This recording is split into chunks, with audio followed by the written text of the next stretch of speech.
500 mètres de digues à nu, 34 brèches, 8 km de veaux, des dizaines d'exploitations touchées.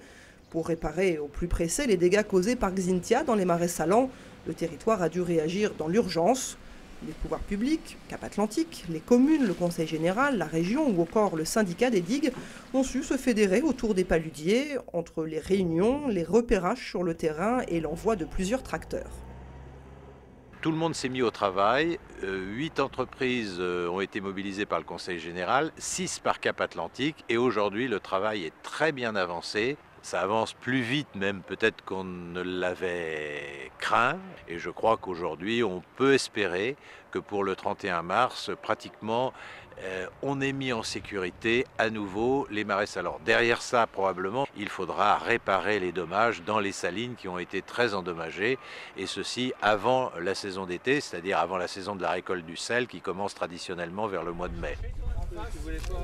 Du côté des paludiers, tout le monde s'est immédiatement mobilisé. Objectif, réparer là où les machines ne peuvent pas tout de suite intervenir. La mer a arraché la tête de la digue et ensuite elle a raviné derrière, donc elle a étalé la terre qu'on voit derrière nous. Et on est en train de constituer ce qu'on appelle un bardeau, c'est-à-dire un cordon d'argile étanche qui va empêcher justement la mer de rentrer à nouveau dans la vasière qui est derrière et occasionner plus de dégâts. Et c'est alors que tout le monde se bat pour sauver la saison, dans ce contexte de solidarité, qu'un acte de vandalisme est causé sur une pelleteuse dans la nuit du 17 au 18 mars sur la commune de Bas-sur-Mer au lieu-dit Sinaba. En fait, quand le conducteur de l'engin est arrivé sur place pour commencer sa journée de travail, donc il a vu que sa pelle mécanique avait été déplacée dans la nuit et volontairement mise dans la saline. Donc elle était sur le flanc de la saline. Le godet se trouvait dans le tas de terre là qu'on voit au loin et donc elle était complètement enfoncée au niveau du flanc de la saline. Et pour les élus locaux, c'est l'indignation.